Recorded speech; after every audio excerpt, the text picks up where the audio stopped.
आज मैं आपको धनतेरस के महत्व के बारे में बताने वाला हूँ। साथ में मैं आपको ये भी बताने वाला हूँ कि इस दिन किसकी और कैसे पूजा अर्चना करनी चाहिए, इसकी विधि क्या है और साथ ही साथ इसमें कौन कौन सी सामग्रियाँ इस पूजन अर्चन में इस्तेमाल की जाती हैं, ये भी मैं आपको बताऊँगा। धनतेरस के दिन क्या खरीदना चाहिए और क्या खरीदने से बचना चाहिए, इस वीडियो में मैं आपको विस्तार से बताने वाला हूँ और उनके कारण क्या हैं, ये भी मैं आपको बताऊँगा। मैं हूँ ईशान गौतम और आप देख रहे हैं वैदिक ज्ञान। धनतेरस दीपावली के महा त्यौहार का सबसे पहला दिन होता है।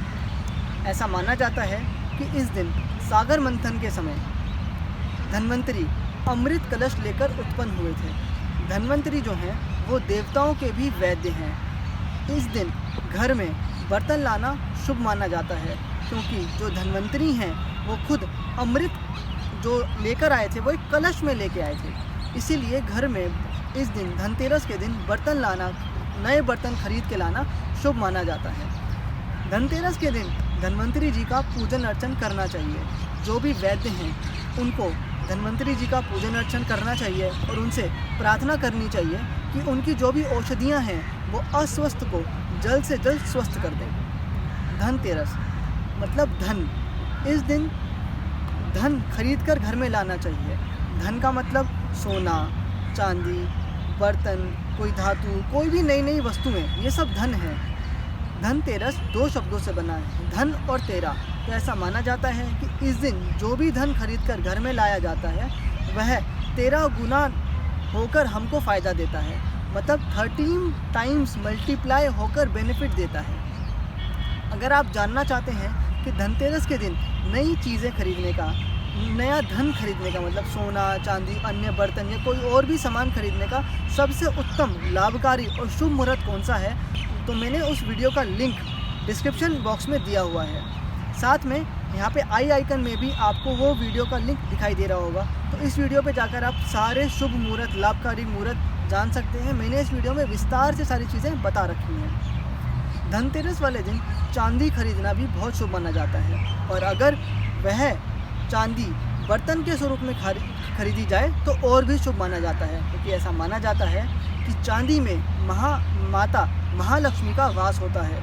साथ ही साथ चांदी को चंद्रमा से जोड़कर भी देखा जाता है, और ऐसा माना जाता है कि धनतेरस के दिन चांदी खरीदने से शीतलता आती है, शांति आती है। तो धनतेरस के दिन चांदी ज़रूर खरीदना चाहिए। बहुत महत्वपूर्ण होता है, बहुत अच्छा होता है, लाभकारी होता है पूरे साल के लिए अगर आप धनतेरस के दिन चांदी खरीद के घर में लाते हैं। धनतेरस के दिन झाड़ू खरीदना भी बहुत अच्छा माना गया है। अब मैंने आपको ये सब तो बता दिया कि धनतेरस के दिन क्या खरीदना अच्छा है, लाभकारी है, शुभकारी है, लेकिन क्या क्या नहीं खरीदना धनतेरस के दिन, ये बहुत ज़रूरी है। कभी कभी हम ऐसी गलतियां कर देते हैं कि धनतेरस के दिन हम ऐसी चीज़ें खरीद के ले आते हैं घर में जो अशुभ माना जाता है। तो वह चीज़ें मैं आपको विस्तार में बताने वाला हूँ। देखिए, धनतेरस के दिन चाकू, लोहा, ऐसी कोई भी चीज़ घर में नहीं लानी चाहिए, क्योंकि ये शनि का प्रतीक होती है, और धनतेरस के दिन ऐसी चीज़ें घर में खरीद के लाना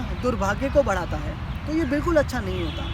इसके अलावा कांच की कोई भी चीज़ बनी हुई, कांच की कोई भी वस्तु बनी हुई धनतेरस के दिन घर में ना लेके आएँ, क्योंकि ये बहुत अशुभ माना जाता है। इसके साथ साथ तेल, काला कपड़ा या ऐसी कोई वस्तु भी घर में ना लाएं, क्योंकि ये अच्छा नहीं माना जाता। ऐसी चीज़ें धनतेरस के दिन खरीदने से बचना चाहिए।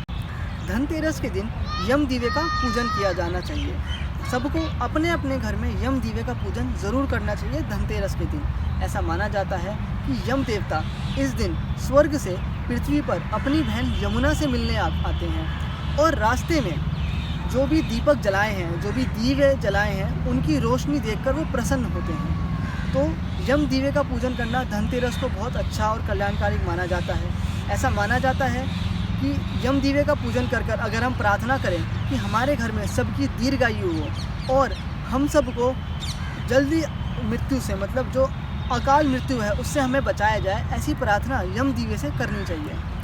यम दीवे की पूजन करने के लिए क्या क्या सामग्री चाहिए, ये आप नोट डाउन कर लें। मैं आपको आराम से और विस्तार में बताऊंगा कि कौन कौन सी सामग्री का इस्तेमाल किया जाता है यम दीवे की पूजन में।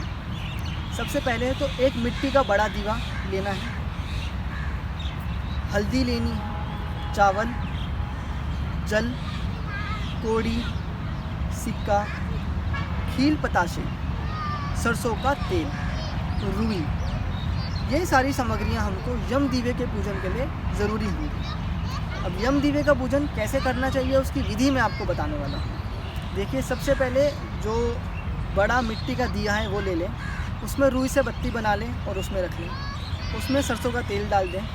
सरसों का तेल डालने के बाद साथ में कोड़ी और सिक्का भी उस दीवे में डाल दें। दीवे को जला लें और थोड़ा सा जल दीवे पे छिड़कें। फिर दीवे पे हल्दी से टीका करें और चावल लगाएं।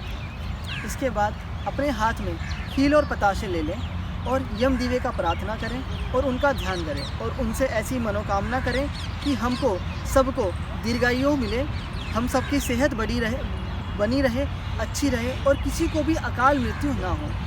ऐसा कहकर जो हमारे हाथ में खील और पताशे हैं उनको यम दीवे को अर्पण कर दें।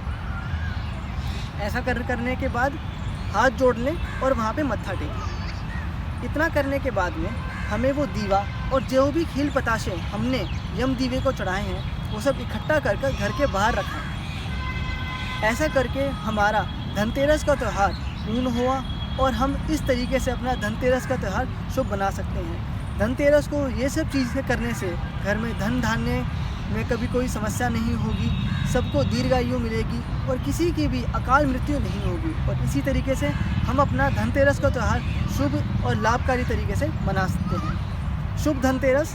धन्यवाद।